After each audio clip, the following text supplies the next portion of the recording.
maître incontesté de la musique africaine du moment et il est sur le plateau du Journal de l'Afrique de France 24. Fally Ipupa, 15 ans de carrière, l'artiste francophone africain le plus connu dans le monde. Il a donné une vingtaine de concerts aux États-Unis l'année dernière. Il s'affiche avec les plus grandes stars du moment. Fally Ipupa, merci infiniment d'être avec nous sur ce plateau. Bonsoir, bienvenue. Bonsoir, c'est moi qui vous remercie. Alors, comment expliquez-vous ce succès que vous avez, ces 15 ans de carrière? Quelle est votre force, Fally Ipupa? C'est le travail, la détermination et la volonté, je crois. Et c'est pas aussi, évidemment, le talent, et le talent aussi d'avoir su aussi mêler cette rumba congolaise avec la musique urbaine. Voilà, c'est voilà le mélange de la musique congolaise des bases, la rumba, et puis la musique urbaine internationale. Ouais. C'est ça qui donne Tokos Music, en fait, mon style à moi, propre à moi. Ouais. Alors on va écouter un extrait de votre dernier titre, Ça bouge pas, et on en reparle juste après. Entre nous ça bouge pas, ça bouge pas, ça bouge pas, Mouté Manamba. Entre nous ça bouge pas, ça bouge pas, ça bouge pas, bébé Nana, laisse-les parler, laisse-les parler, laisse-les parler, laisse-les parler.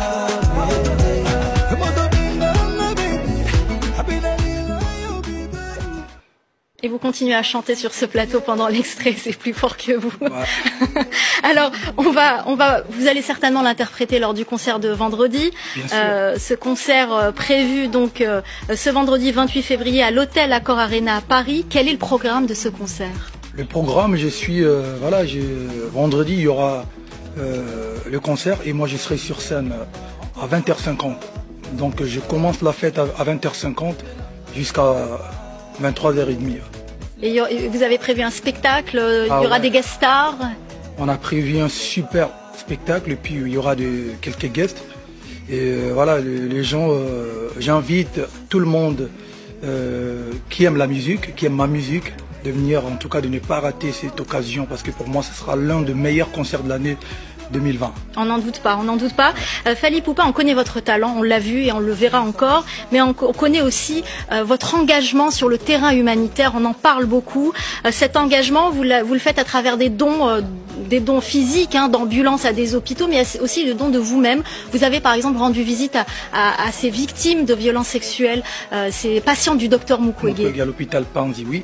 Pour moi, je pense que en tant qu'humain, j'ai le devoir d'aider mon prochain et surtout que comme je suis congolais, pour moi l'hôpital Panzi de notre prix Nobel de la paix fait un travail très sérieux au niveau de l'est de mon pays. Donc voilà, si on peut lui apporter quelques soutiens, ne serait-ce que physique ou financier, je pense qu'il faut le faire. De par votre notoriété aussi. Notoriété aussi, voilà, dénoncer ce qui se passe à l'est, et notamment en ce moment à Béni. Je pense qu'il est très important que que le monde entier soit au courant de ce qui se passe au Congo. Voilà.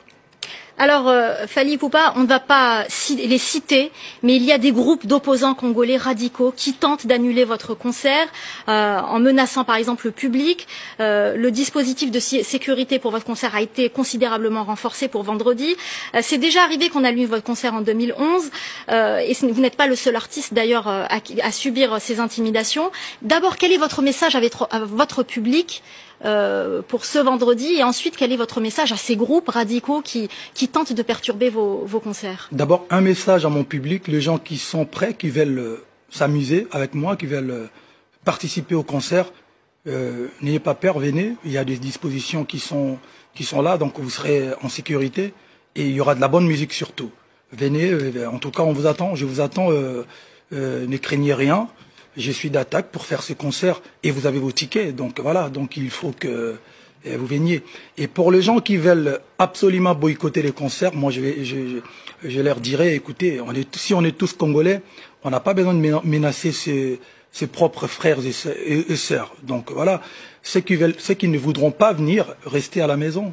Laissez, c'est quand même la France, c'est un pays des droits de l'homme, de la liberté. Il faut, on va pas interdire aux Congolais qui sont en France de venir soutenir leurs frères congolais. Là, ça devient un peu compliqué. Mais je pense qu'il se passe rien. Je pense que il se passera rien. Ouais, je pense que voilà, les gens qui viendront seront en sécurité. Ça affiche déjà presque complet d'ailleurs, hein, ouais, je tiens à préciser. Ouais, presque complet, ouais. Il nous reste que quelques places, mais bon, je pense que jusqu'à demain, il ne restera plus rien. Il restera plus rien. Ouais. Un prochain album est attendu cette année. Vous pouvez nous en dire quelques mots? Ouais, donc je suis en train de préparer mon 6e album studio. Et donc en fait, c'est la suite de mon album Tokos. Et voilà, l'album sortira précisément cet été.